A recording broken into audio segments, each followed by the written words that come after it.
2017 with the Women of Ouija.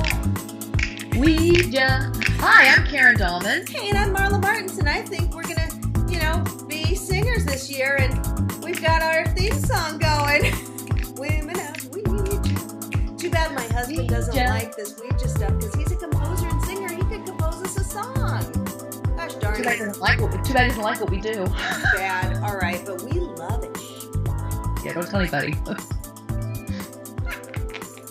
Okay. Well, we got a great topic today, don't we? What's the topic, Karen? Well, we're going to talk about today, how do you start to use a Ouija board, how to start the session. Somebody wrote to us and said, I really want to know how to even start a session. So we might have covered it before, but we're going to cover it again. And somebody on the chat on Facebook had said, how do you open it? How do you open a session? Yeah. They didn't even know because they just bought one. They'd never done it. All right. So, well, I'll tell you what I do, and then you can say what you do. Sure. So, now I'm really channeling more off the board, but what I would do is, if you get a new board in the mail, or if you purchase one, however you get it, when you get it home, you want to cleanse it. You want to sage it, or, Karen will give you some ideas of how she does it, but all I do is I use either some sage or some incense, and I waft it all around, really cover it, and get whoever else's energy that was on it, whether the person who made it or owned it or whatever, off of that board. And then you can even put your intention into it. If you want to put your hands out, our hands are portals. Doesn't matter if you're a Reiki master like I am or not, but you can put your hands there and, affirm, okay, this board is solely for bringing me beautiful messages and insight of positivity, and only those beings, angels, entities of the highest vibration and light and good are allowed to come through this board. Kind of consecrate it, it's kind of exciting. And then, of course, I always do a little meditation. Well, not always, because now I don't need to. But if you're new at this, you might want to meditate, get clear, bring in some energies. You want to raise your vibration, because that's what really makes it work. And so get into a little bit of meditation, center yourself. And then I like to use crystals. I always light a candle. I love these Mexican candles. It's in Spanish. Abra camino, open the way, open roads. Very nice. Road open there. So I like that. And grounding is very important, so I've got some black tourmaline, which I always keep near my computer because it's good for the electromagnetic pollution. And, and net, EFEPT or whatever. Forget it. and you can see impulses, yeah. Yeah, and grounding, and also protection against negative energies. So then, of course, I always like to talk to my angels. I'm not looking to talk to anybody scary or anybody weird or dead people, really. Most of the time, personally, I like talking with my angels, Mirth and Thomas. So I've got some angelic selenite, and this is an angelic heart, which I'll hold when I meditate or put near the board. I've got my Super 7 crystal. Now, you use crystals which resonate with you, but these are some things I use. And the Super 7 has 7 different crystals in one. I like having that nearby. And then something to get us up into the higher realms and in touch with some of these other beings. Labradorite. Love that. Love labradorite. And then I got something really fun in Mexico, which is like this wand.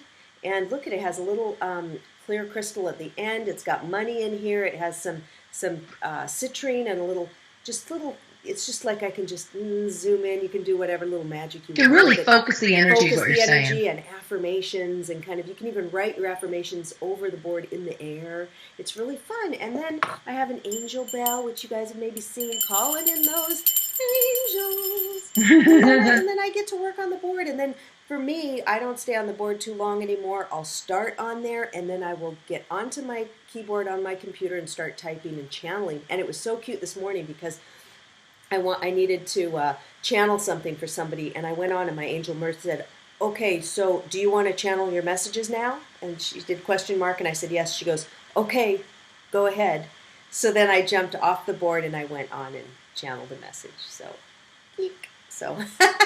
Yeah, I think the important thing here is that, there's a preparation that Marla's talking about. And the preparation is not just for using the board, but this question was specifically for the board. But it's also any preparation you do when you reach into the other realms. you always want to prepare yourself. And most people bring in the different elements, the 4 elements, and they will bring in, they work with the energies in terms of honing them in and directing them. And one of my cats is here to say hello, if you can see him. I don't know if you can or not. I saw him over there. He loves this energy. And we talk about the Ouija board, and when I'm doing Ouija board, Jack is the cat that will come around the most. If you ever seen my videos before when I'm doing live Ouija, he runs in and out of the room because he loves the Ouija board.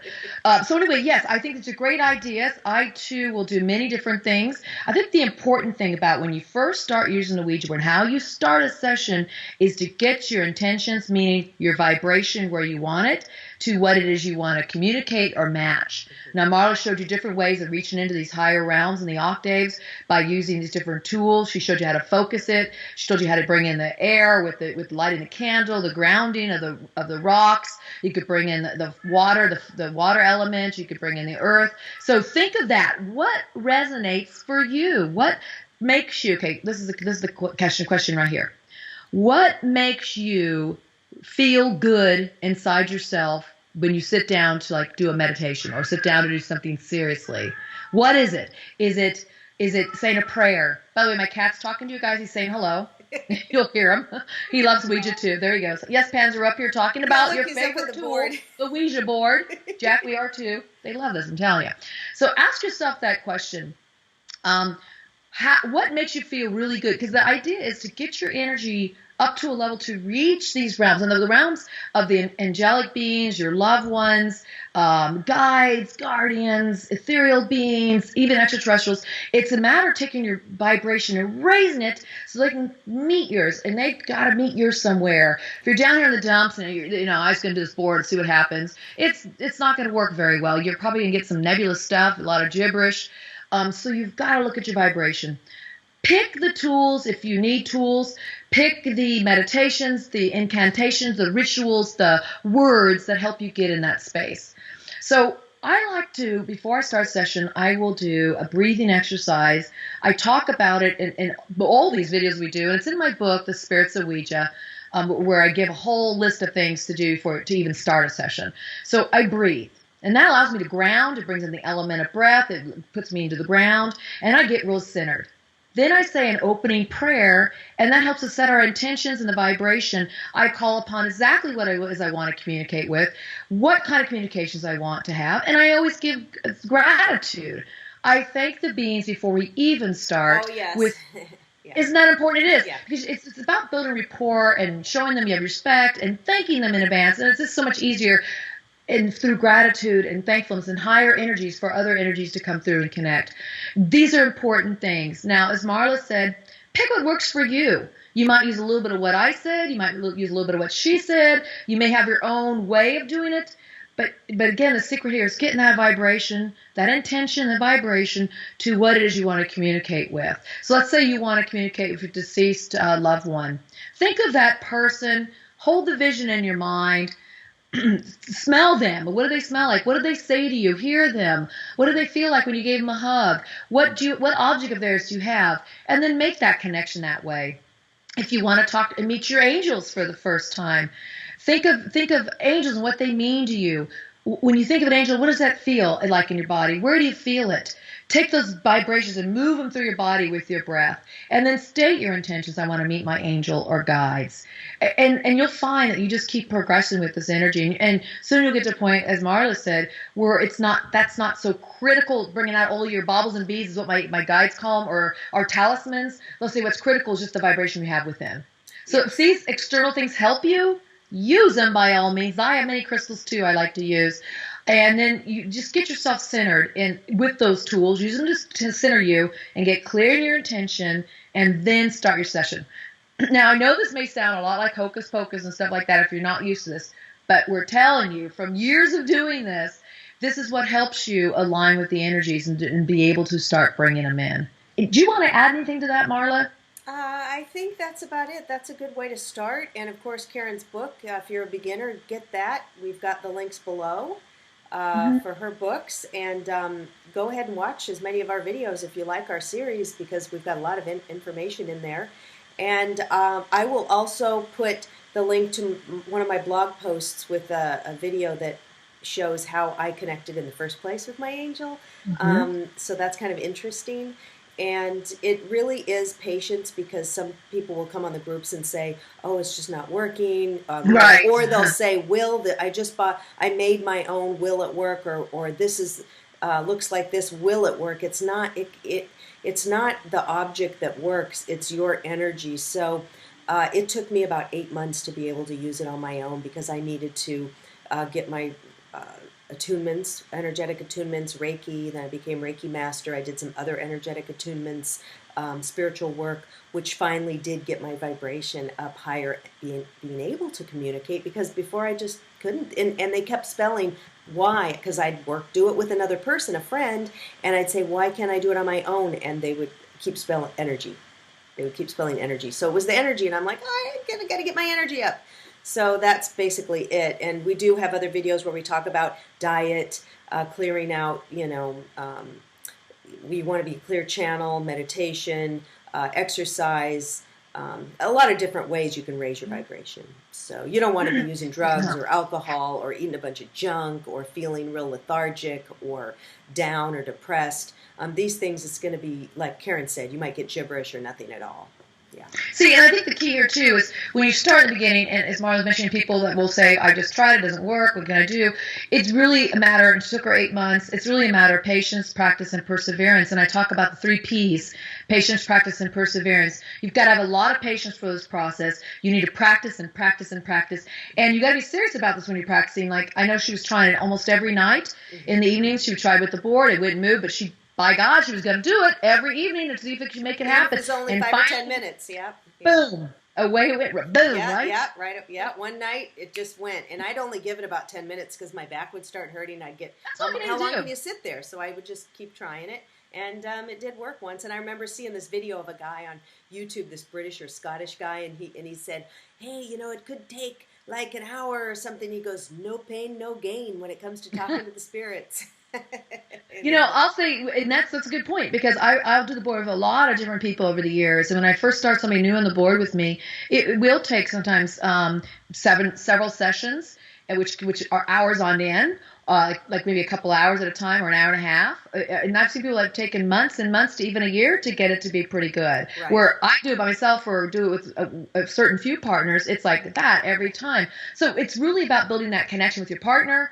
If you have a partner, building a connection with yourself, and then, getting those intentions straight, building up that energy. And I love that your angels told you energy, energy, energy, because truly that is what this all is. This is allowing the energies to connect of the different vibrations and allowing communication to come through. And it requires that energetic transmission. And by the way, when Marla and I channel verbally, or she does automatic writing or whatever we're doing with the spirits directly without the board as a tool, it's all based on the energetic transmissions. It's allowing us to step aside to allow the energy to flow through and then to receive it so we can communicate it out. And so that's a little more advanced work, but a Ouija board, if you want to learn to do verbal channeling, that's a great place to start. Jane Roberts started there, you guys, when she started doing Seth.